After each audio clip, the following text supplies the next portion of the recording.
few housekeeping items first. So again, this session is going to be recorded for future viewing. So we just ask everybody to keep your microphones on mute so that everybody can hear what's going on. If you have any questions during the session, just put them in the chat. We do have a little question section at each, at like a little break at the end of each section, so we'll be able to get to them. And we'll also be putting all the questions in an FAQ that will be going into the manual. So if we don't get to the question or you want to reference any questions afterwards, they will be in that FAQ section. At the start of the full training, Marie and I are going to go off camera, and that is just for the recording. So everybody doesn't have to just stare at Marie and I while we're going through all the slides. And finally, I just want to take time to thank everybody for joining us today. My name is Heather. I'm one of the senior healthcare consultants at RSNF. I've been here for about 4 years, and I've been lucky enough to be teaming with Howard County on a couple of different projects, but the creation of this doula manual has been a lot of fun to work with. And, you know, I look forward to the next couple of hours with you guys to go through this. Marie? And my name is Marie Polino.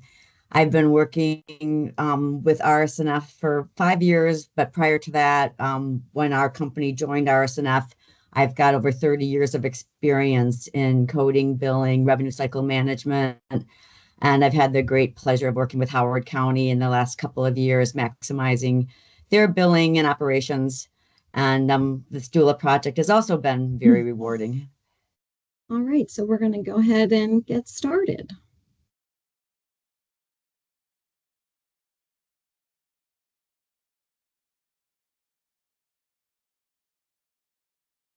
Okay, so we're just going to take a few moments to just go through some navigation items in the manual, just to make sure that when you do dive into it, that you know how to navigate through it with ease so that this can be as useful as possible. So the manual is set up in an Adobe format. And we just want to make sure that you can open up all of the different bookmarks that we've set up for you to use. And sometimes it can hide from you. So there is a little arrow on the left side of the screen that sometimes can hide this little menu. We just want to make sure that we show you, if you just click on the arrow, it's going to take you over to this second little screen that shows this bookmark, a ribbon. Everybody looks at it a little bit differently, but when you click on that, it will expand to your bookmark menu. And then if you click on this caret greater than sign, whatever you also would like to reference this pointer, it will then expand your menu even further to all these great bookmarks that have we've created for you in this menu.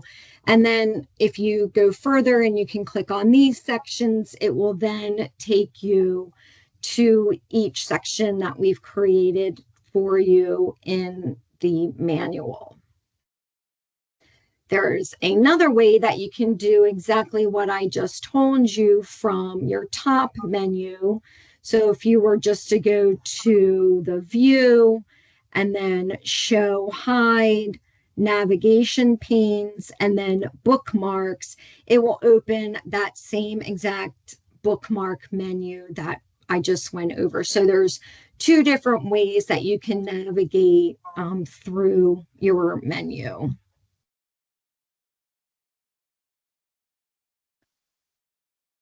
Next, we've structured this training manual to make it easy for you to find the information that you need. We have a few main sections for you. First is the introduction, and that will provide you an overview of the manual's purpose, what you can expect to learn from it. It's going to kind of set the stage for the understanding of what credentialing is and what the billing processes are for doula credentialing and billing. Then next is the table of contents, and this is going to be your roadmap to the manual. It's going to have a list of every single section in it. And then if you click on the titles in that section, you will be able to go directly to those specific sections. So not only can you navigate from the bookmarks on the left side of the screen, but also you'll be able to navigate right from the table of contents. Those are also links that will take you directly to those sections as you move through that table of contents. Then you have the credentialing section.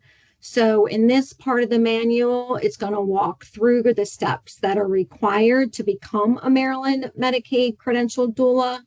It includes your eligibility requirements, the application process, key details that are going to ensure that you've completed everything that you need to do correctly. And then the following section is your billing section.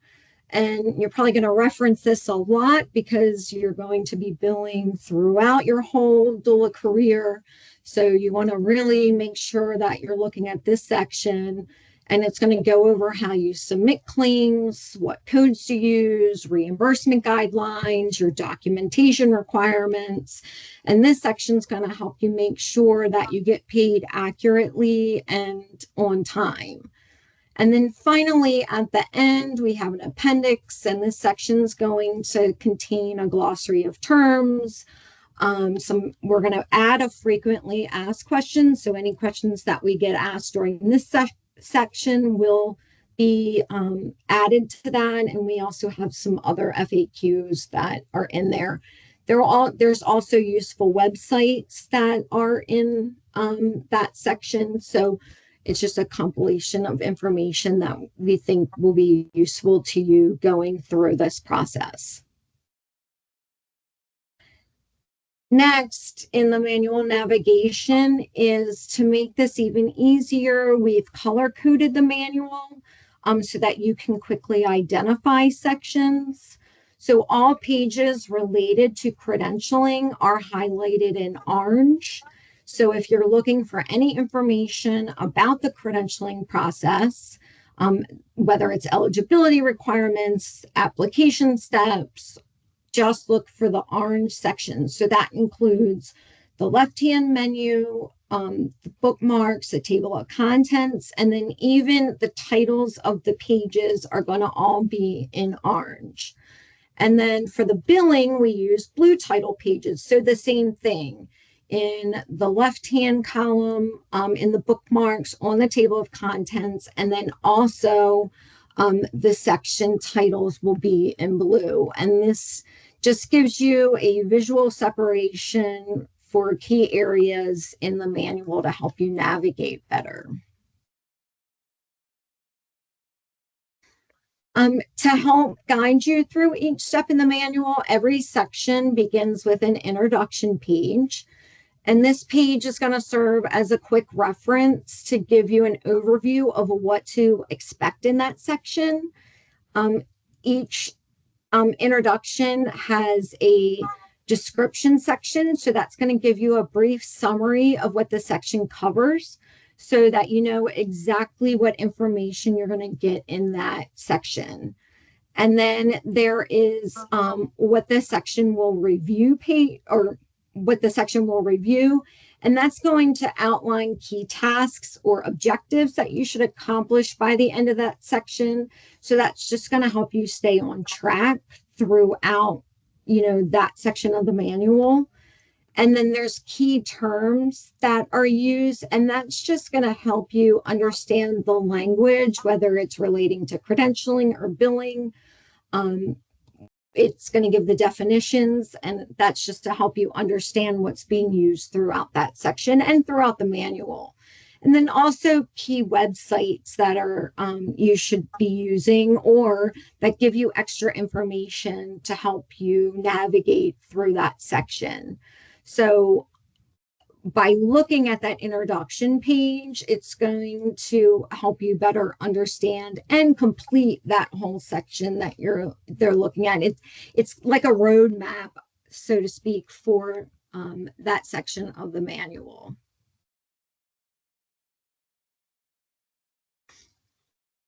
And then next is to wrap up each section. This kind of just follows up from, the beginning of the section's introducing you to it. At the end of this section, there's a page that says, what you should have completed. So it's kind of like a checklist that if you went through that section, you should have completed these items. So it's just to make sure that you're wrapping up, especially in the credentialing section. There's a lot of to-dos that you need to complete. So this is just a way to say, okay, yes, I completed this. I can check that box off. I completed this, or no, I didn't. I better go back. Maybe I missed a step, or maybe I'm waiting for my application to be done. I need to go look at something. This is just a way to make sure that you're moving through the process smoothly. So it's just a kind of I know for me, I'm a process-oriented person. I like to check boxes and get things off my list. So this is just to help you move through that process.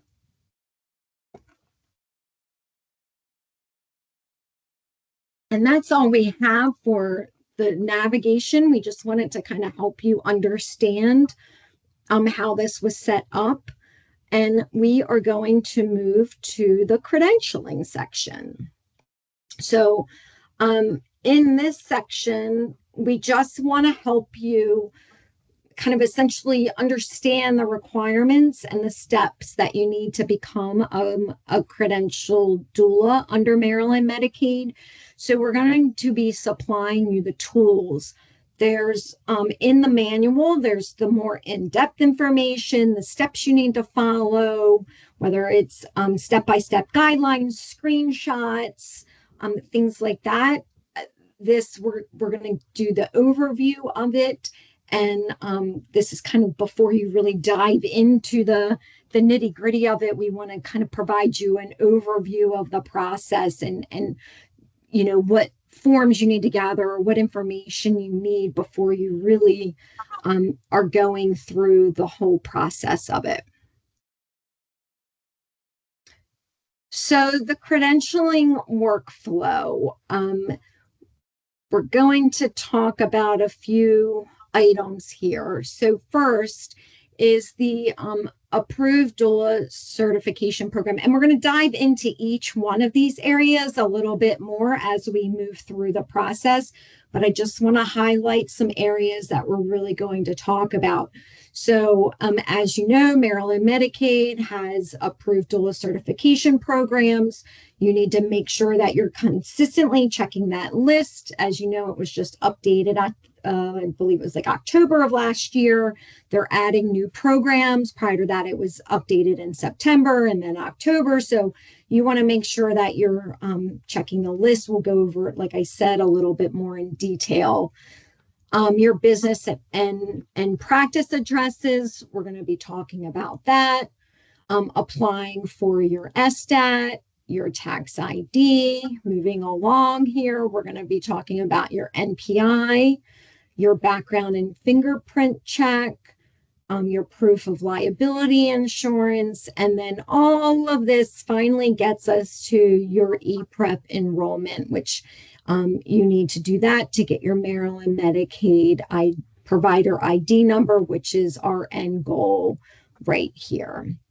So these are just some areas that we're going to really highlight through this training.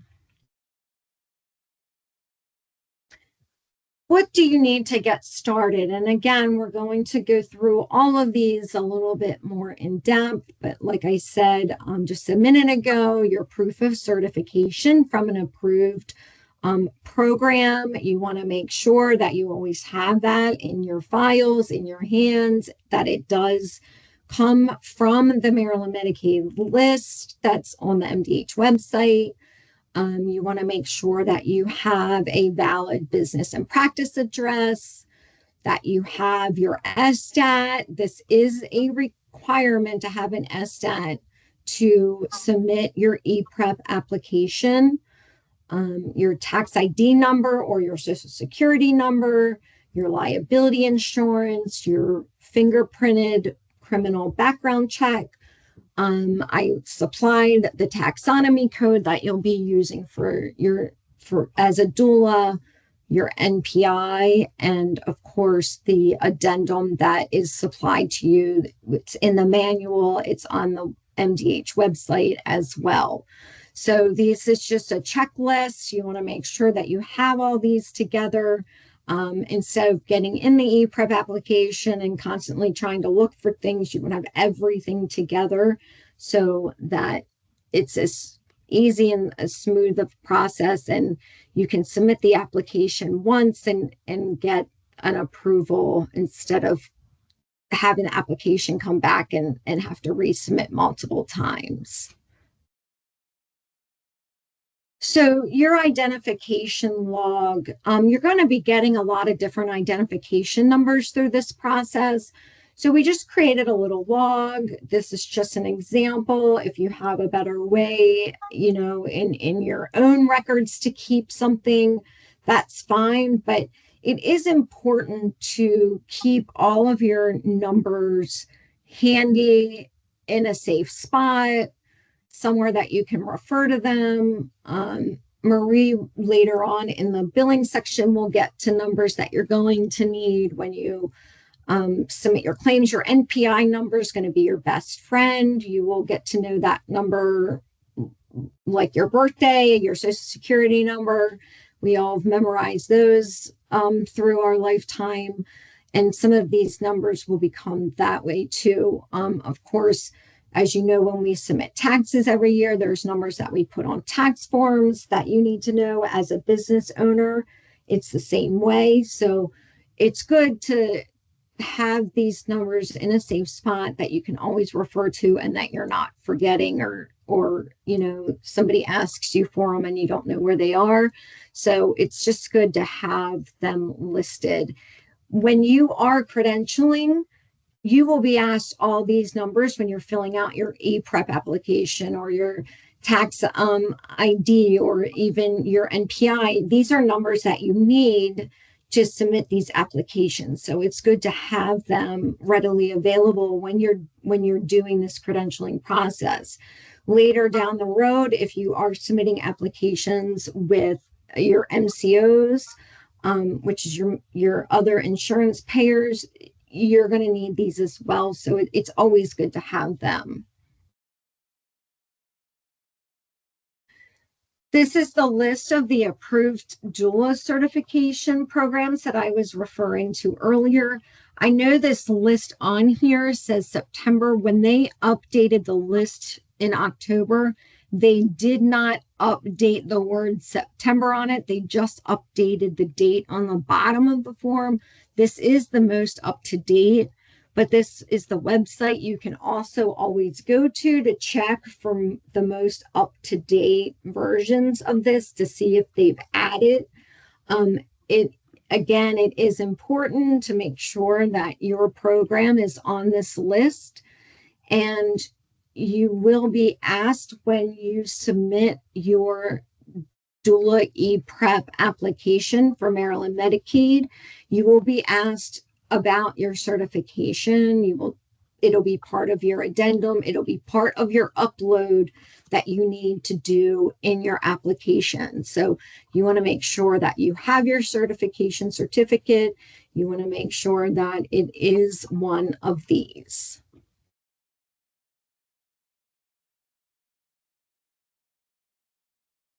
Okay, business and practice address. I've already mentioned this, I think, 3 times, and it's an important one. You need your business and practice address and mailing address. You will be asked on multiple applications, and I wanted to bring this to your attention because it's important for multiple reasons. So the first thing you're going to do is your SSTAT, And when you're registering a business with SDET, you can use a PO box for your mailing address, but they do not let you use a PO box for your physical street address, for your principal office address, or your business location. You cannot use a PO box. And I want to bring it to your attention that addresses are listed on the SDAT site. When you are doing your tax identification number, so when you are filling out your application for that, if you decide that you need one, which we'll talk about later, the IRS does not allow the use of a PO box for a mailing address. So if you operate a physical business location, you can provide that. But the IRS permits a PO box for your mailing address, but a separate physical location is necessary for your business address. And then finally, for your NPI, your mailing address can be a PO box for correspondence, but your practice location address must be a physical street address. It cannot be a PO box. And for your NPI, both your mailing address and your practice location address are made public via the NPI registry. So the reason I'm telling you all this is I want to make sure that some people want, I understand everybody doesn't have a location that they're using to see patients. You're going to patients' homes, you're seeing them in the hospital, you're seeing them in community clinics. You don't necessarily have a practice location. Some of your offices are your homes. So I'm highlighting this because I want to make sure that you understand that some of these addresses are made public. So these addresses are out there for anybody to see. And I just want to make sure that you know that information. So some recommendations here for this. You can use a registered agent. Many business owners use a registered agent to maintain privacy. You can have a virtual office or co-working space.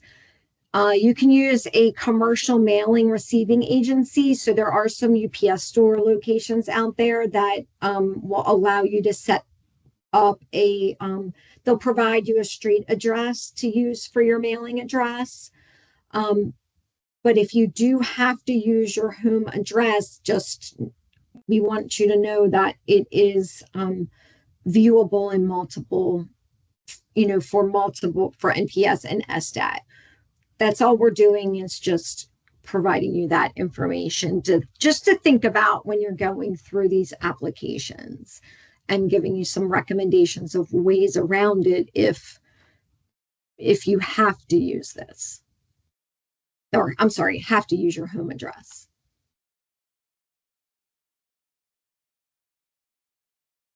Okay, so moving on, this is one of the first big steps is registering for your SDAT. So that is with the Department of Assessment and Taxation. And this is where you get your SDAT identification number.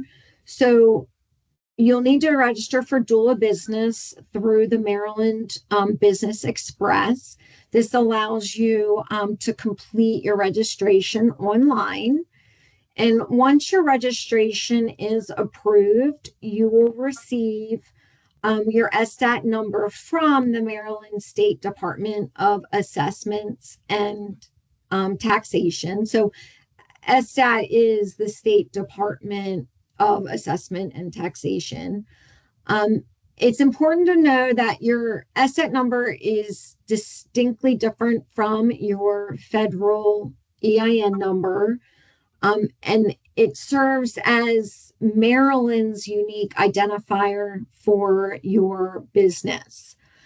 the number, the SSTAT number is a requirement for doula providers to submit your application in ePrep. Your application will be returned as a denied application if you do not fill in the SSTAT information in your application. So just keep that in mind. So on this page, this is just a screenshot of what that Maryland Business Express first page looks like. And the website is also on the slide. This website and information is also in the manual and also in the links provided in the manual. So the information will be there for you as well. The next step that you'll be taking is to get your federal tax ID number if you choose to get one of these. So if you are, so your federal, your FIN or your federal identification, your federal employer, identification number, not everybody gets one. You can use your social security number, but if you're a sole proprietor, without employees, you can use your social security number instead of getting a tax ID for tax purposes. However, if you decide to become a LLC or an S Corp or a partnership, you have to get a EIN from the IRS. Some independent business owners decide to get an EIN so that they separate their business from their personal finances. And you also can you need it for a business business bank account too. They'll ask you for this. So there's some different areas or reasons why you would need to consider to open one. And there are also some people just do not like to use their social security number. So that would be another reason why you would want to obtain a federal tax ID number. Just a couple different, some people call it a federal tax. You'll see this used equally, a federal employer identification number, employer identification number, federal tax ID number. So FIN or EIN, TIN, you'll hear it talked about different ways. You'll see it written. It's all a 9-digit number. That are used meaning the same thing. So I just like to make sure if you see it written a different way or hear it talked about, it's referring to the same thing. So you use it to pay taxes. It's obtaining a Maryland tax ID number from the comptroller's office.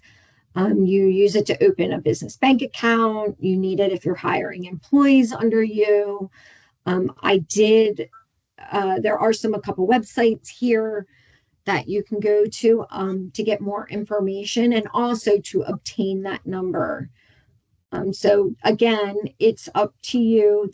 You do not have to have one to submit your ePrep application. However, you would then use your social security number instead. So one or the other will need to be on the application.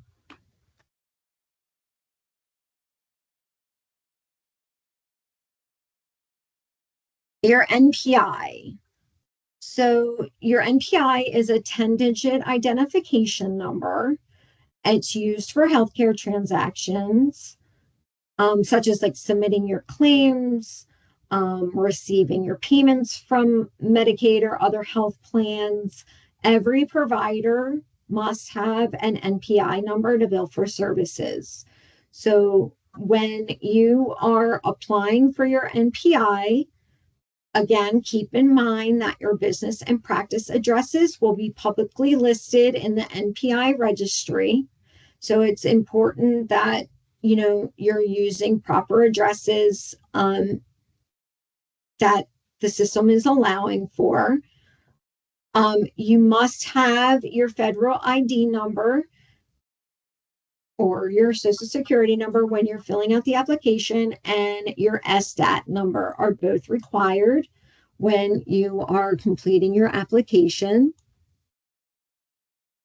And in the manual, there are step-by-step instructions, including screenshots of every page, to walk you through the application. So again, just refer to that doula manual. There's an NPI section, including how to set up your account, how to move through that initial application. And we've even included instructions in case you've misplaced your username and password, how to regain access into your account, because if you don't access your account all the time, your password does expire. Trust me, it happens to me. I'm not always in my account. So you do have to consistently reset your password. So those instructions are in the manual, and we've provided very good screenshots to walk you through this process. So it should be a smooth process for you. This application is not too painful to do. And the turnaround is very quick on getting your NPI.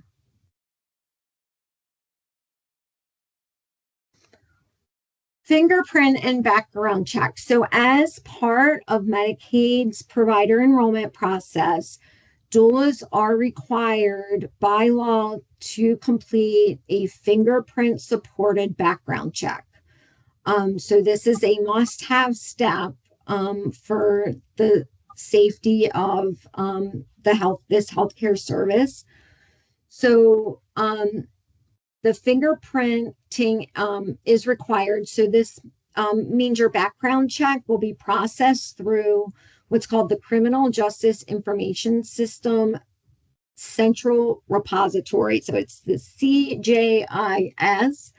Once you submit your fingerprints, you can expect, typically you get a response in about 10 to 15 days. So again, I'm just telling you this for timing of your application process.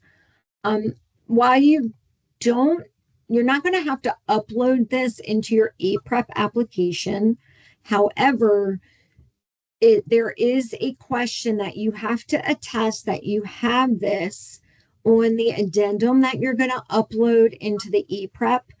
And you can be asked for this at any time. So you want to make sure that it's in your files, and that if somebody were to ask if you have it, that you will be able to show them for it. And again, depending on what institutions you're going into, as a doula, they can ask for it at any time. So you always want to make sure that it's available. On this slide, there are two websites that I've listed. So you can go to these to find out locations, but there is walk-in fingerprinting services available at CJIS at their storefront location, or there's appointments available at the MVAs, and you have to call to get what locations and times and make those appointments. But there's various locations, and again, you can go to these websites and find out the pricing and the locations and how you get that set up.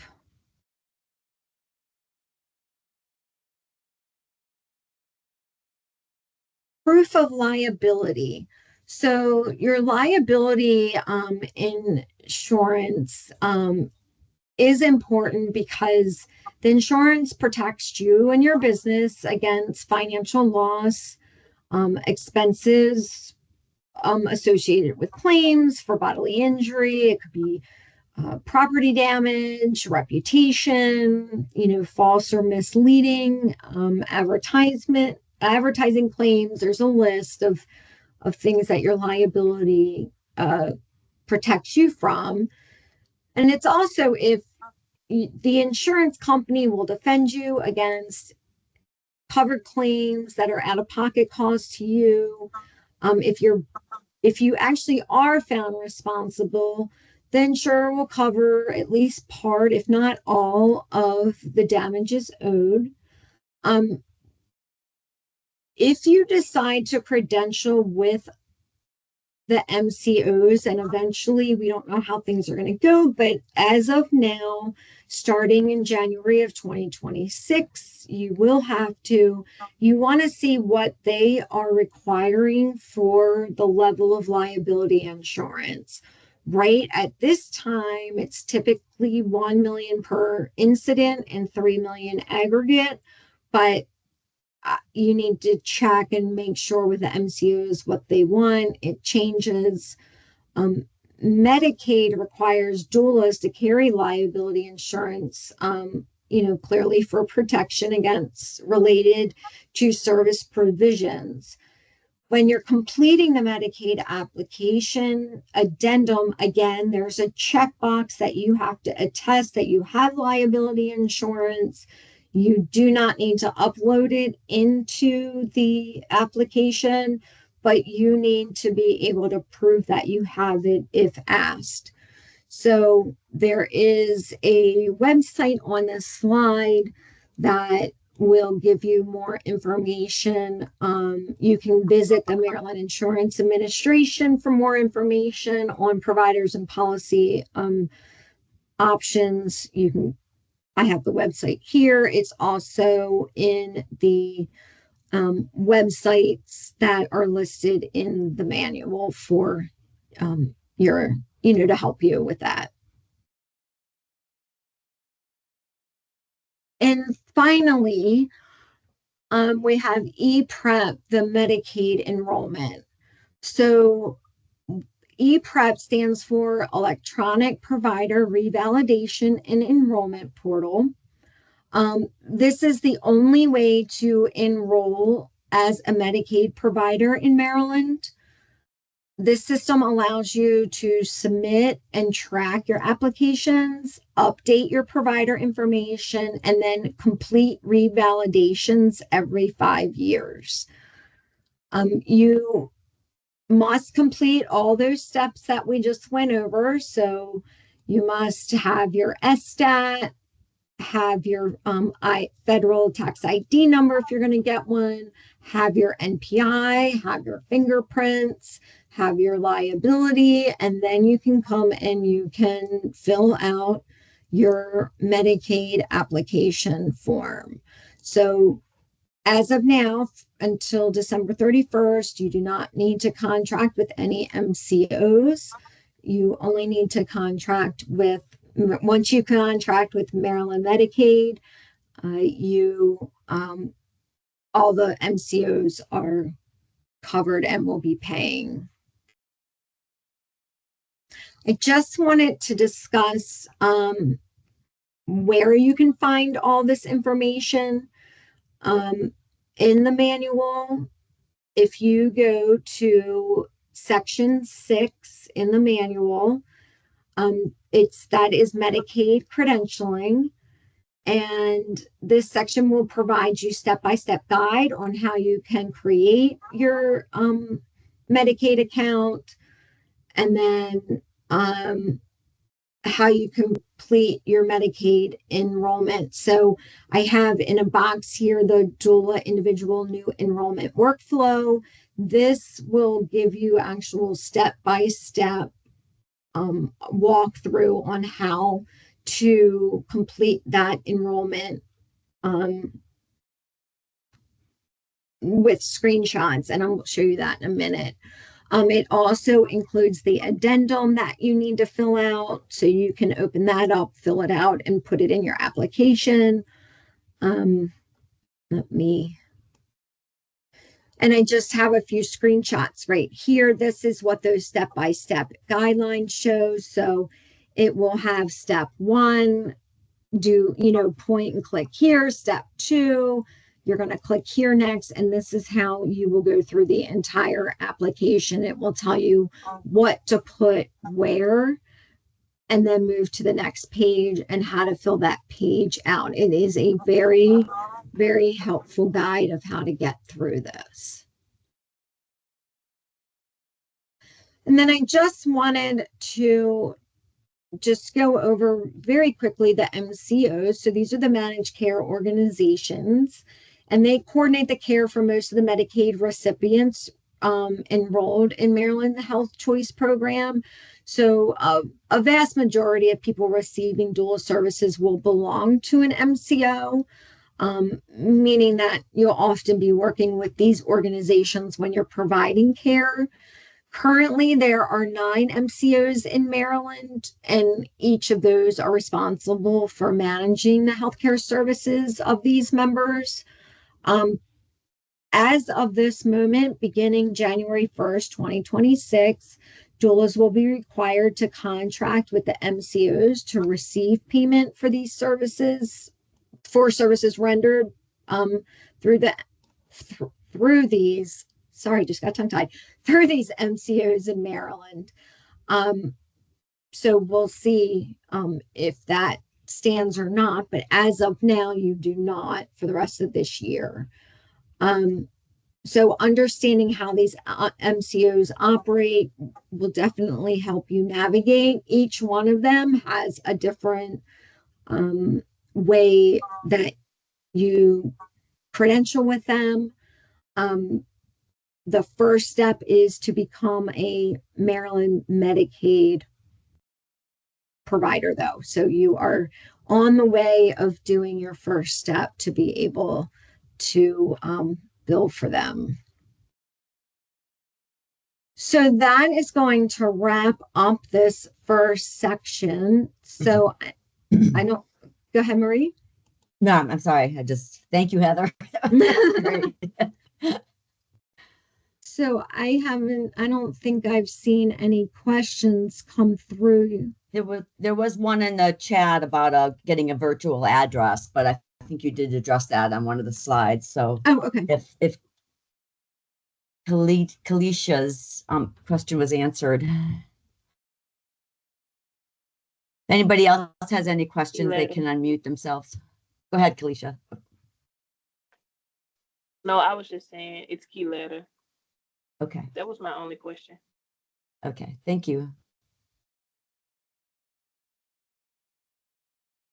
Okay.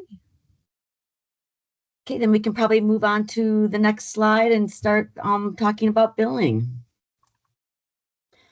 So this will be a very important discussion because it will be the process for how you can obtain payment for your services.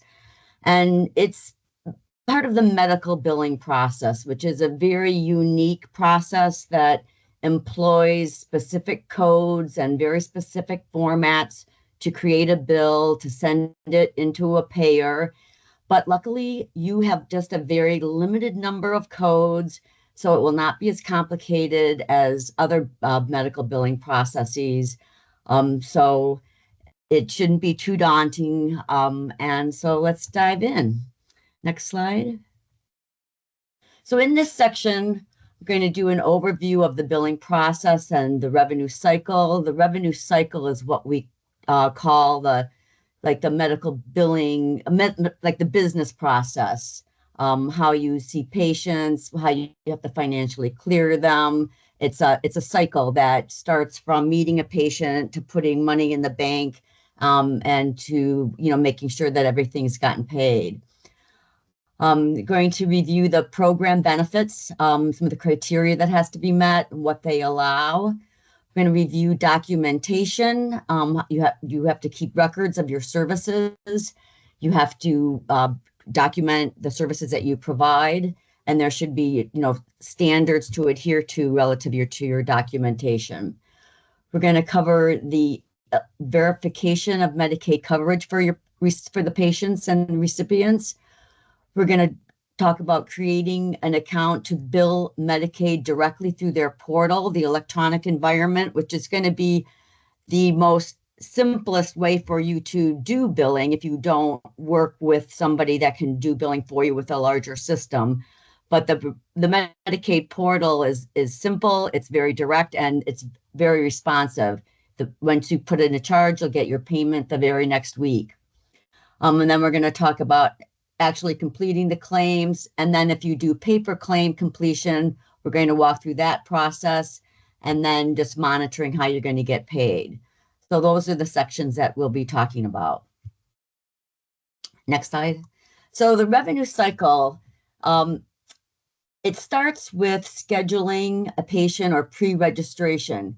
This is a chart that covers something that's like a larger business oriented, but you still will be following this process. You're going to get a referral. You're going to meet somebody that's going to become your patient. You're going to have to get their information and determine how you're going to connect with them. And that's where we start with scheduling and pre-registration. You get their name and you get some preliminary information. And then you have to go through the process of how you're going to get paid. So you have to make sure that they're eligible under an insurance company, either it's Medicaid or next year if they're in an MCO. And when you get this information in the beginning for these patients that are Medicaid eligible and they have an MCO, that's going to be two different payers. You want to make sure that you're getting the Medicaid number as well as their MCO number for future reference. Then you have to make sure that you confirm when you're going to see these patients, making sure that the provider and the patients both know when they're going to meet. The next section is processing your patient, where you're going to see them. Typically in a clinic, the patients are checking in and checking out, and this is like the business end of the encounter, where our doula services are going to be a little bit more personal, but you'll still have to, think about these things as you encounter these patients. And in between those two services, you're going to do the clinical encounter, and at the end of it, you're going to have to document what you did. Then after the documentation is done, the visit is complete, that service has to be coded. It has to be assigned codes that represent charges and payments. Once you decide what codes those are, you have to put those codes into a system or make a bill, which is called charge entry. And it has to be in the format that a medical payer can process it. And that format is called claims. When you create a claim and that the claim is prepared, completed, you have to submit it either electronically or in the mail. Then once the claim is submitted, the payment comes back to you. So you have to make sure you have your account set up. How are you getting your payments? Is it, deposit management? You can have ACHs or you can just get checks in the mail. And then once you get those payments, the next step is to post them to your charges. You have to, be aware of that you're receiving payments and match them to all the claims that you submitted so that you got paid for everything. When you don't get paid for things, if they get denied, you have to work on denial management, making sure that those claims, if they were rejected, they're corrected and rebilled, or if they were never responded to, they just sit in your accounts receivable, which is your insurance AR and follow-up section, making sure that at every charge you did submit was received and does get paid. Then if, typically in a practice, there might be some balance billing or co-pays that you have to collect. At this point in time, there isn't anything like that, but it's something that you may consider down in the future that if they do have a co-pay, you'll have to do some patient billing. And then there's, quality value-based programs that there may be additional reporting that might come down the line that give incentive payments to certain providers. And then there's reporting the work that you do, reporting, keeping track of your business. If you had a sophisticated billing system, you can generate reports that tell you how many patients you saw in a month, in a year, how many charges you created, what your income is like, what your accounts receivable is like. Some kind of reporting gives you, a sense of how your business is doing. So the revenue cycle is the business cycle of clinical services. Next slide. So the doula program that Medicaid has created in February of 2022, it's a state insurance plan that pays for the services provided to Medicaid eligible recipients. And they created this program to pay for doula services in particular to improve the outcomes and to help support the community. It's the person-centered, culturally competent care that supports the racial, ethnic, and cultural diversity of members while adhering to evidence-based best practices. The program at this point is considered self-referred, which means that the patients that are covered under an MCO, you can bill Medicaid directly for your services until the end of 2025, which is why it's important to not only gather what their insurance information is, but to get their Medicaid recipient ID numbers, because you'll need that for processing the patients. And as I said, the healthcare provider or an MCO may refer a patient for doula services, but a referral is not required. You may obtain your own patients through friends and family, colleagues. You'll be able to be an independent worker, and Medicaid will pay you for these services. Next slide, please. So the program benefits are the specific services that you can bill for. The program describes, and included in the manual is the entire Medicaid program manual that discusses in detail all of the services that they cover and the work that you can do that supports these services. But the specific services that you can bill for are prenatal visits, postnatal visits, and attendance at delivery. Now, the prenatal visits are I'll call them perinatal visits actually, because they're up to 8 visits that you can bill for each pregnancy. They can be all prenatal or all postnatal, but it's 8 visits per pregnancy. Each visit can be an hour maximum long. And if it's less than an hour maximum long, you bill it in 15-minute increments. There's codes for the visit that you will report, and you'll report them with a number of units to indicate how much time was spent. The visits can be provided in patient's home or in another clinical setting or in a homeless shelter. It doesn't have to be in a doctor's office. And these visits can also be provided by telemedicine, which is a two-way real-time communication method of communication by telephone only, or telephone only at this time, but primarily it should be audiovisual. And then you can get paid for the attendance at delivery, which is a flat fee. Your attendance at delivery must be provided in person. The attendance at delivery has to be located in a hospital or a birthing center. It cannot be, you won't get paid if you're doing a home birth. And an OBGYN family medicine practitioner or certified midwife has to be in attendance at the delivery. So this is what you can bill for. Next slide, please.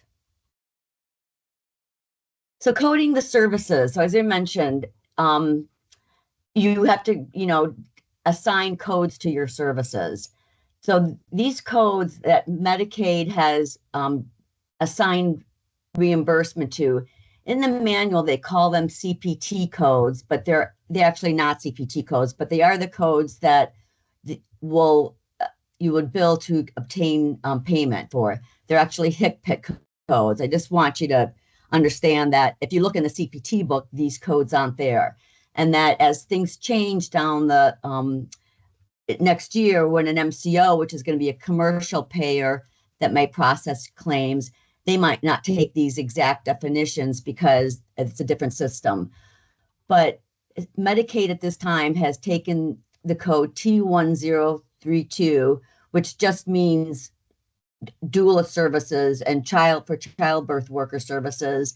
They've assigned it an increment of 15 minutes. And the payment rate is $16.62. Now the codes, so that's the charge code that you would be using. Then you have to have a place of service code. So the place of service code reports whether it's like in a patient home or a homeless shelter. So the manual includes a list of all of these codes, but this slide displays like what the code would be if it was in a patient home or a homeless shelter. 12 is for a patient home, 04 is for a homeless shelter. You don't need a modifier for just a prenatal visit in the patient's home. And if the limitation is it's 4 units per date of service, which means you can get paid up to an hour of your time. You can, of course, go over that if you needed, but if you go under it, you have to report, the correct amount. So it's the same code, but with a different place of service. If you are doing a prenatal visit at a provider's office or an FQHC, there's different places of service codes. And these are all codes that have to be reported on the claim. If it's another community setting, 99 would be the place of code. So it's basically one service code that you would charge for your visit. And you would only use the modifier for a prenatal visit if it was provided by via telemedicine. The telemedicine modifier is GT. And it's one code for the attendance at delivery, which is a T1033. The unit rate is $800. That's what you would get paid. It includes hospital admission. It has to be the place of service would be an inpatient hospital or a freestanding birthing center. So it's that deliveries are only reimbursed with place of service code 21 or 25. And there's no modifiers that you have to worry about for billing a 10-set delivery. Next slide. So the postpartum visits, it's the same charge code T1032. In the Medicaid manual, it listed as T1032U9, but actually the U9 is a modifier. So when you report a U9 and you have to put it in the modifier field on the claim, that's telling Medicaid that it's a postpartum visit. So any visits that you're doing postpartum after the baby's delivered, you would append U9, and if it is provided via telemedicine, you would have to have modifier U9 and GT. Now, so those are the codes that would go on the service lines of a claim, and the only other code that you would need is the diagnosis code. And for the doula services, it's just one diagnosis code out of 10,000 diagnosis codes that are available. You only have to worry about Z32.2, which is Encounter for Childbirth Instruction. And I also wanted to mention that the range of these services that you're eligible to provide these services at the onset of the patient's pregnancy, from the time that they're pregnant to up to 6 months after delivery. So these postpartum visits don't have to occur during a typical postpartum time, but you can offer support if you're offering bereavement services. If there were, limited prenatal visits for whatever reason, you can do maybe the patient needs more support after the baby arrives. You can do all of it in postpartum care if you haven't done prenatal care.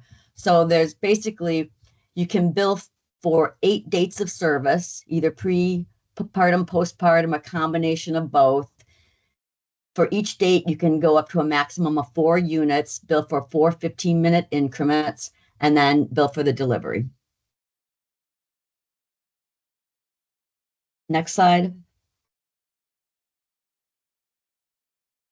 So there are many aspects of the birthing support services that are covered during your time with the patient. Everything that you've learned in your doula training, you would do care for these patients. All of these services encompass how you can support your patients. You can support their family members. You can support the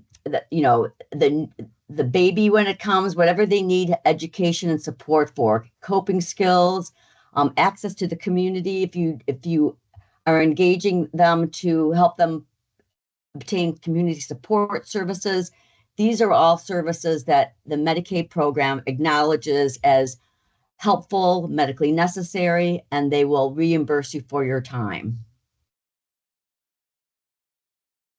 Next slide. Thank you. So now that you've got the codes, we're at the portion of the where you have to document your service. So when you're providing these services and you're going to submit a code saying that you did these service, if you didn't document it, you didn't do it. So you have to, have HIPAA secured record keeping, which means you have to. I would hope that that your doula training, they do cover HIPAA, but HIPAA is the laws and the act that the Privacy Act that governs patients' privacy and the protection of medical records. Your records, whatever you do to create a record system, whether you're using an app or you're making paper charts, you're going to have to make sure that they're electronically secured or physically secured. However you're securing them and storing them, they also has to be made available upon request by any payer who you've submitted charges to for payment. These records are subject to audit. So in keeping with standard medical records codes, you want to make sure that each medical record has the patient's name and date of birth, address, telephone number, all of these items, so that you maintain the sufficient information to provide good patient care and also for the safety of the patient and for your own protection. And any clinical information and pertinent history about the patient. And that this information should also be so that it's pertinent to that patient. It's, medical records should not be cloned. They should be personalized. They should have enough information to make sure that you're giving good care to your patients. Next slide. Then in documenting your encounters, you want to make sure that each encounter supports the service that you're reporting. So you want to make sure that you're documenting the location of the service to support the place of service that you coded. You want to make sure that you are documenting the dates and the times of the encounters, that the duration of the encounter, because this is a time-based service. It's best to have start or stop times, but you could just make sure that you're documenting the duration to support the number of units that you're billing for your visits. You want to make sure that you document a description of the nature of care that you're providing to the patient, the education. There should be some description of the content, the discussion, the family members that are present. You want to make sure that your documentation is descriptive enough to support what Medicaid is paying you for. Any pertinent clinical information, if there's any extenuating circumstances why your support was recommended or referred, all of those things should be documented in a legible manner so that they can be reviewed by yourself, other clinicians, and payers. So you'll need to come up with some sort of record keeping system for your patients. And then for documentation for delivery, you want to make sure that, again, you have your location documented. You should document your role, the services and support you're providing during the attendance. You want to make sure that you have the status of the patient at the onset of your attendance, the outcome of the delivery. You should document the name and the presence of the attending provider or certified midwife. All of these should be in your record of the attendance of delivery, so that when anything that Medicaid would want to examine that's for the criteria that they're basing their payment on needs to be in your documentation. Any questions on documentation?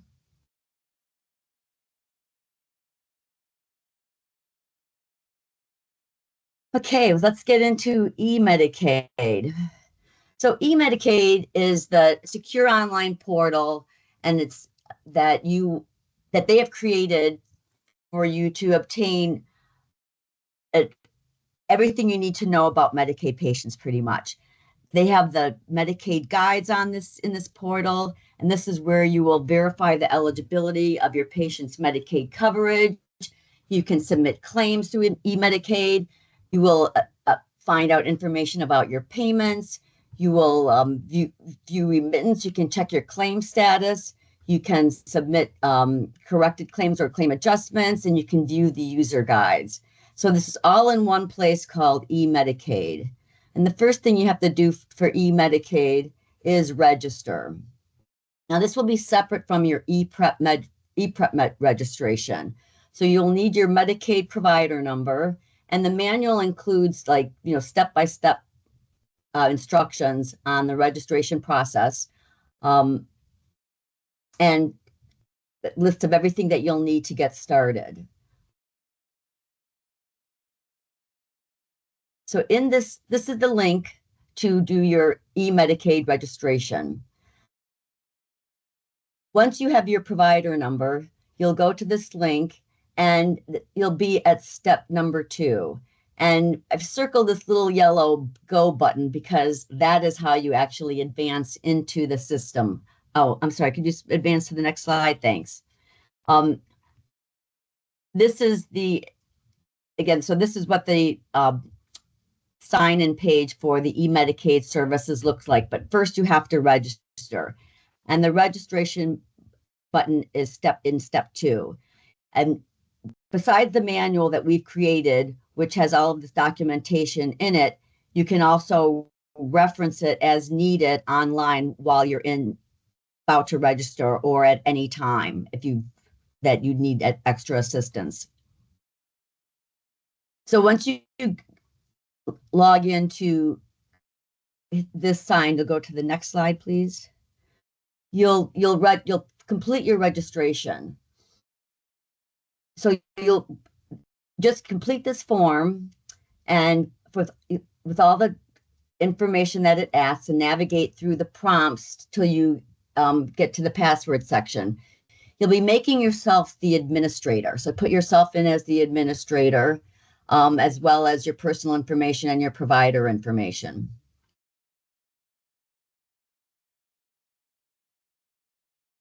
And then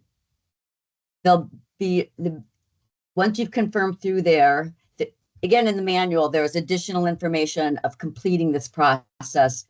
And once you've completed it and you've created your password, you will go back to the login page where we saw earlier and sign in with your password this time. And when you sign in with your password at this point, you'll get to the next slide, which is the main menu of e-Medicaid. So here you can see this is a sample of what it looks like when you're in the administrative services, where if you've got people working with you, and even yourself will be here as a user on your account, you would set their permissions to access all of these other links. But it's here where you'll see submitting an e-claim. There's also, this is where you'll do the recipient eligibility verification. There's other areas that you probably not use, like LHD reporting system, and correctional facilities. You probably won't use those, but you can look up claims, and you can submit your claims, and you can obtain your payments, and you can view claim history and edit users that will be doing your work for you if you're not doing it yourself. So the first thing you're going to do is go to the recipient eligibility verification system. So this is also the next slide, please. So that they have a lot of acronyms, but the PVS is the provider verification system, and it can be done by EVS, which is electronic verification system, or IVR, which is an interactive voice response system. So it's important that, and it's your responsibility, that you check the eligibility of all of the patients that you see prior to rendering services. So they make it very easy by doing it via web or doing it by telephone to make sure that your patients are eligible. That you can find out if they have other insurance in the Medicaid web portal, but they won't tell you what that other insurance is some of the time. But they will give you starts and stop dates of coverage. And then the next slide. The manual includes a step-by-step instructions of walking through the EVS through the portal and or the telephone interactive system. But basically it would be in the system, you'd be logging in under your provider number, and when you enter the patient's date of birth, name, social security number, or Medicaid number, you'll be able to look up that patient and make sure that they're eligible or not eligible. Next slide. And this is just continued step-by-step instruction of obtaining this information. So now we're going to get into e-claim. So once you've gotten into the log and into the e-portal, and you've gone past the main manual and you're ready to submit a claim, the manual contains step-by-step instructions of submitting a claim through this portal. But before you get started, you'll want to do something like the next page, please, next slide, is create like a super bill. What you'll need before you submit a claim is you'll need to have the patient's name, their Medicaid ID number, an account number if you have something like that to reference the patient, if you're using a system or something to keep track of them. The diagnosis code that you'll need is the Z32.2. You'll need somehow, to know the dates that you're going to be entering, the codes that you're going to be entering, the modifier, the place of service, and the charges that you're going to be entering. You'll need a system for knowing what to put on the claim before you get started. If you just look at medical records, you don't want to be just coding from the charts, but you could if that's what you're doing. But it's more efficient to code from the medical records or code something at the end of your visit, determine what it is, and then take your super bills to get ready to bill. And then when you're at the e-claim, once you sign in, this is what it would look like. You can see what your most recent claims were. If you have a history of claims already, you can monitor the status of them, or you can search further back from what it shows your recent claim history is, but you will primarily be clicking on the new claim and starting a new claim. Next slide. So when you're submitting a new claim, you want to follow these steps for creating them. Make sure you have everything you need when you go to submit the charges, which is what you would hopefully have on something like the super bill, or you'd have the chart in front of you and you'd be able to, with the limited number of codes that you have, be able to look at the documentation or look at the codes and determine everything that you need to enter into it. So you will make sure that you're submitting your claims from the location of your business. And then when you click the new claim button, you'll navigate to the recipient information page. And using the portal, the great thing about this is that by putting in the recipient's number, it auto-fills the patient's information for you and your own information for you. If the patient is not found, it will display a message that it is not found. And it probably means that you don't have the number correctly. So one of the things about using the e-portal is that it also verifies your information as you walk through the process. Next slide. So this is a screenshot of what would first come up when you enter the patient's recipient ID number. Only once you enter the recipient's ID number, this will then autofill, versus to having, complete a paper claim or putting all of this into some other system. As you navigate through this screen, you want to make sure that it autofills completely. and it should autofill with all of the necessary information. If for some reason it is not complete, there's some missing information, when you click continue, it will prompt you to complete what is not completed. There are many fields that that you won't have to complete that do not apply to doula services or doula billing. And basically what you do will be primarily auto-filled. And it'll be more apparent of how limited it is when we get to the paper claims, that you'll see what you'll need. So if everything is valid from entering the patient information, which that system should bring up for you, then when you continue on, you'll go to the next slide, which is the service lines. Now, this is where having all your codes handy will be very important. So the diagnosis code, the next thing, which is the first thing you would have to enter, goes in the box, in the first box under the diagnosis codes. And you will only need one. That is Z32.2 is the only box you will ever need, only code you will ever need. And then you'll have to complete your charges on the service lines, where that you see the 1, 2, 3 above the NDC number. Those are your service lines. So you complete the dates in the first date field. Then you have to put the place of service code. If you forgot the place of service code on your sheet, it was the patient's home, you can look it up here. And then you enter the CPT HCPC code. That's where you enter your T code. And then on the modifier section is where you'd enter nothing if it's a prenatal visit, or nothing if it's just the attendant delivery visit. If it's a postnatal visit, you would put your U9 in the first modifier field, or if it was a telemedicine visit, you would put GT in the modifier field. And then you have to enter a diagnosis pointer. So you put your diagnosis code in box 21, but you're going to put the number 1 associated with that Z2 code.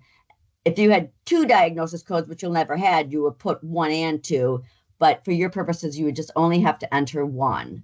And that indicates that the service line is being pointed to that ICD-10 code. You have to enter a charge amount for your charges. You can put the reimbursement amount for the code or something greater. If you put something less, you will get paid as much as you charge. All insurance payers pay either the charge that you put in or the contracted amount. The contracted amount is at $16.32. Then you'll enter the number of units. Now, the units would always be 1, except for your visits, where you can max up to 4. When you enter the number of units, you have to make sure that if the charges did not multiply by that number of units, you will want to override the charges and make sure it's the appropriate charge amount, that it's 4 times $16.32. And then your provider information, if it did not autofill because there's multiple providers in your group or something, then you would want to make sure that your Medicaid provider ID is in the upper box and the NPI number is in the lower box. Though this should autofill if your account only has 1 provider on this. Now, if you've made mistakes, you can just hit the clear button and type it all in again. And you don't have to worry about an NDC number. That doesn't apply to you. You can fill out, up to 4 lines and request more lines. If, for instance, you want to save all your billing to at the end of the pregnancy, you can put it all in on 1 claim. You would just change the place of service code to reflect the varying locations. If you switch from patient's home to the hospital for the delivery, make sure all of those are accurate, and then just click to continue on once everything's done. Next slide. And then you'll see the summary of your billed services, who the pay to information that they've got retracted, make sure all of this is correct. And this will give you a claim number. So once you've submitted, you want to like either print this off or keep a copy of this to get a confirmation that your claim was submitted and accepted. So each claim is assigned a unique 12-digit claim number. You might want to, keep track of those externally in case for some reason you get locked out of the portal, or you don't have a computer and you want to call and find out what's going on.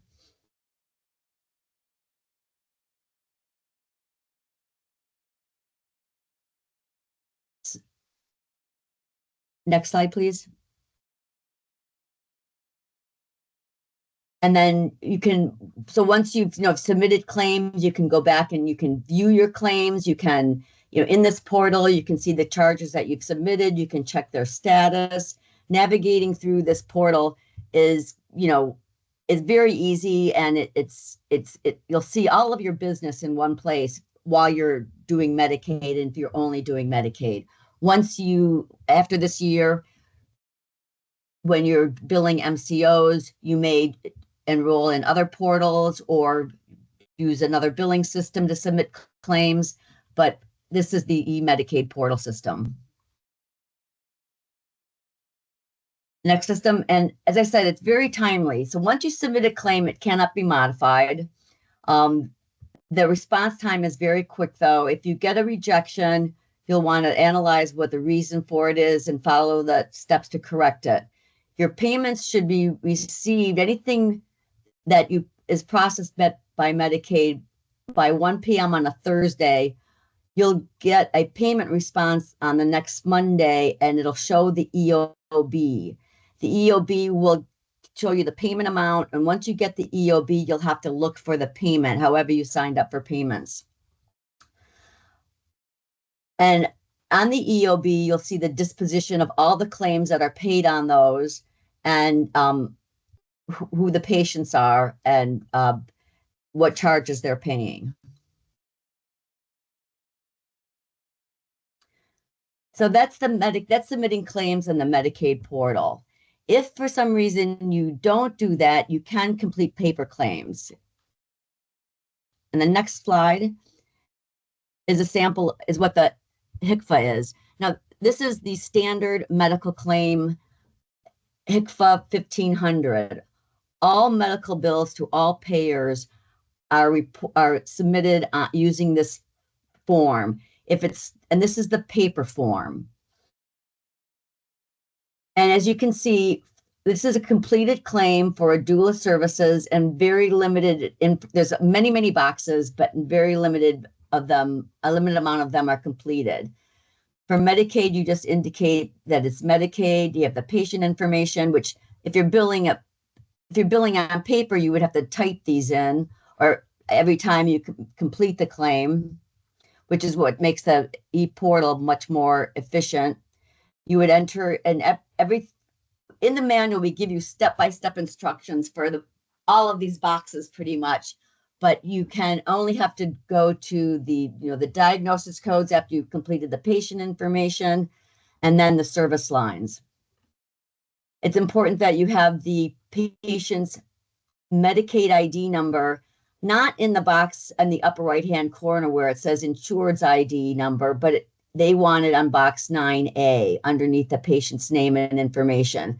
And because all Medicaid patients, they're their own subscriber on the policy, you don't need any other information or any other, relationship information. Then you need you just need your dates, your place of service codes, your charge codes, any modifiers, the dollar amount, and typing in your Medicaid number and your MPI number in the appropriate lines, and then with your provider information and in box 32 as the attending provider, and then in box 31 is the attending provider, and then the billing provider and billing information is in box 33. And you have to have your Medicaid ID number and NPI number in this box. You do not have to, Medicaid does not require you have the physical addresses of the places of service where you are providing these services. And in the manual, we have included a PDF form that you can print, that you can fill it out and then print it out. So it's like a blank PDF that you can just type in, hit print, and you can save it as a PDF. You can save an electronic version as well, but then you can print it to paper and you can mail it if needed. And then the next slide is just a better view, a close-up information of what has to be completed. Again, the patient's name, date of birth, and address. This is all that is in the instructions that is absolutely required by Medicaid to complete a paper claim. The next slide is a sample of the prenatal visits.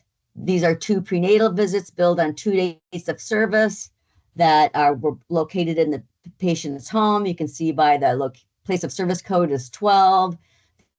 The T1032 with no modifier means it was performed and provided in person. And then the charges amounts, I just rounded these out as an example to $25 per unit. And then your Medicaid ID numbers have to be under in 24J, 1D, and then the NPI number. And then your personal information in box 31 and the pay to information in box 33. So this would be a sample of 2 in-person prenatal visits. The next slide shows an example of 2 postpartum visits with the U9 modifier. So, and this one, it shows up where the T1032 with the U9 modifier and the GT modifier indicates that it's a postpartum visit that was provided by telemedicine. And the next slide, this is a sample of what your service line would look like to complete the claim for attendance at delivery. It's not required that you report the provider's name that was in attendance, such as the certified midwife or the OBGYN that was there, but that does have to be in your documentation. But the minimum, you just have to put the date of service. That has to be the place of service 21, or I believe it was a 25 for the if it was a birthing center, and then your charge code, your charge for the service, so that they will pay you up to the full amount, and your payment information and the pay to information. On this claim, you can put the location of service for an inpatient. I do recommend that you put the address in. Though it wasn't specified in the manual. So you have up to 12 months from the date of service to file a claim, and this is called the filing limit for filing claims. Also, the timely filing statutes. So there's different. Medicaid allows 12 months from the date of service, and other payers allow less, but you have a full 12 months. So you could wait until the end of the pregnancy after you've done all the postnatal visits to submit all your charges at once. But I don't recommend that, because getting a claim in timely helps to keep your charges and payments in control, keeps when you've got the information at hand where you've done it recently, it's just more efficient and streamlined. As long as it's been into Medicaid within 12 months, though, it's still a valid claim. If the patient was covered by Medicaid retroactively, say they got their Medicaid beyond their pregnancy, they didn't get Medicaid till they were, halfway through the pregnancy, but they made it retroactive back to an earlier date, you have 12 months from the date of the notice of eligibility to submit a claim. If the patient has, now Medicaid is the payer of last resort, not in general, but not for prenatal services. If for the delivery, if a patient does have primary insurance, that insurance would have to be billed first. And in the manual, we do give you information about billing other insurances. Hopefully you're at this point in time, you will just be able to bill Medicaid straight and get paid. But if for some reason you have to, Medicaid denies your attendance at delivery because they were covered by another insurance, you will have to research what that other insurance is, submit a bill, and get a denial, and then rebill Medicaid. And then you have 60 days from the date of that of when the primary insurance claim was processed.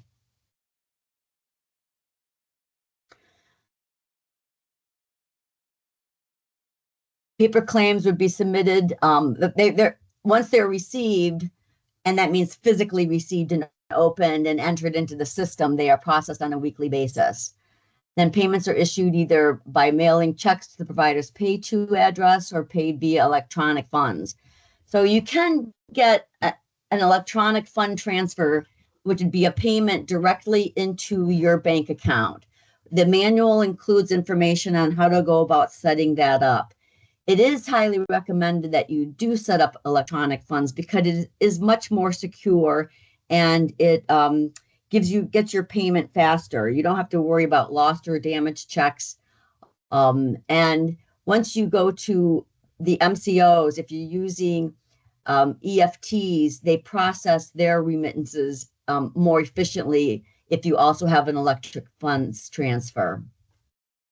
And then the mailing address for all claims is included here. It's the Maryland Department of Health, but there's also additional information in the manual for requesting help if you have problems with lost claims or needing help with claim adjustments. And then next slide. And then one thing to consider, as I mentioned before, that although this is the Medicaid billing, and this is what we're focusing on, Medicaid is always the payer of last resort. Though prenatal services are excluded from the payer of last resort mandate, the postpartum visit or the attendance at delivery may not be paid directly by Medicaid.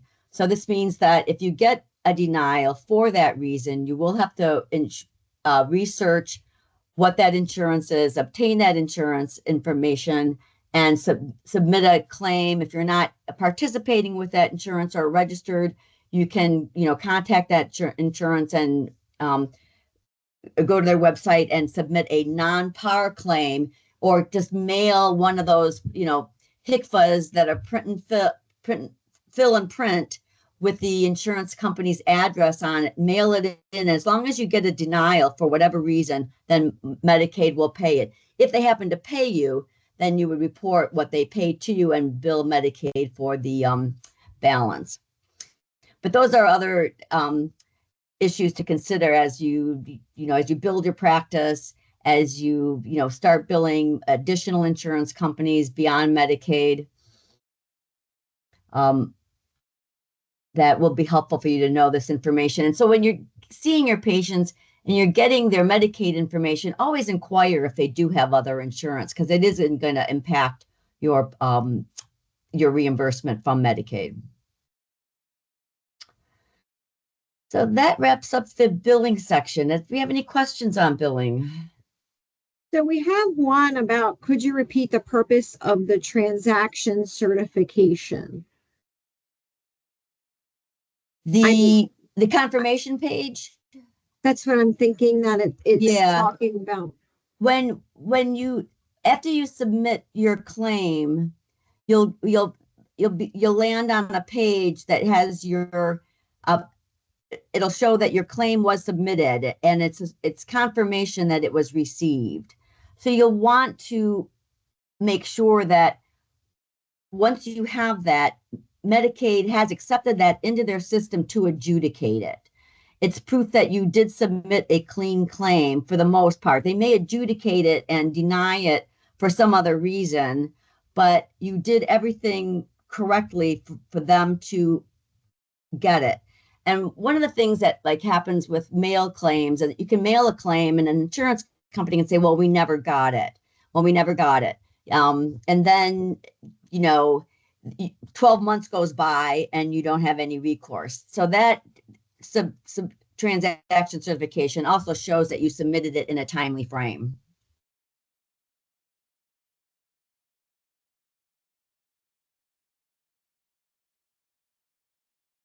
It looks like that was all the questions that came through the chat. So the manual itself is much more detailed. I mean, we basically we're covering the highlights. Again, there's step-by-step instructions and additional things to consider while you're going through this process, and additional, tips for making sure that you are complying with the program benefits and making sure that you're doing everything correctly to make sure that the billing goes through, and that once you have submitted the claim and you get paid, that you can hold on to what you've been paid for because you followed all the program rules. And the manual, along with this recording, will be available to everybody soon. And there will be, I hope everybody can see the manual. Can you see? I just shared the manual. Yeah. Okay. And Erin has our question up. If you want to ask a question, Erin, you're still mute. Okay. No, I was just going to say thank you for the presentation. And when we do have the recording posted, what I think I'll do is put in some timestamps to help everybody go back and listen to, a section that might be most appropriate at that time. So on how to use the manual, on credentialing, and then on billing, because I know it's a lot of information to take in at once, and using it kind of with the bookmarks on the side of the manual along with the presentation. We really hope that this will be helpful in getting people credentialed with Medicaid. And then also to put a shout out, if you are not currently participating with our doula partnership program through the Peace Project at Howard County, please feel free to reach out to Nayani Henriquez or me, Erin Anderson, and we can get you connected, because our goal is to support doulas through the whole process of getting trained, getting credentialed, getting clients, so that we can really better serve our families in Howard County.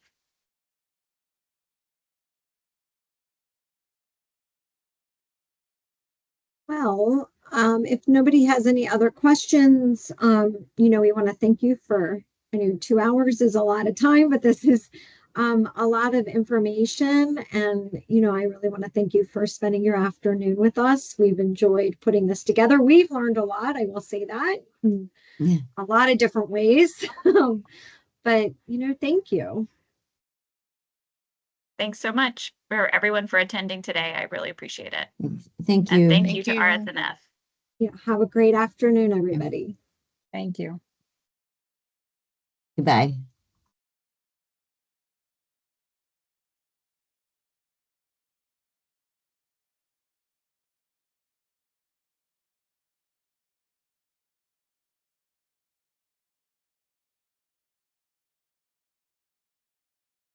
Oh.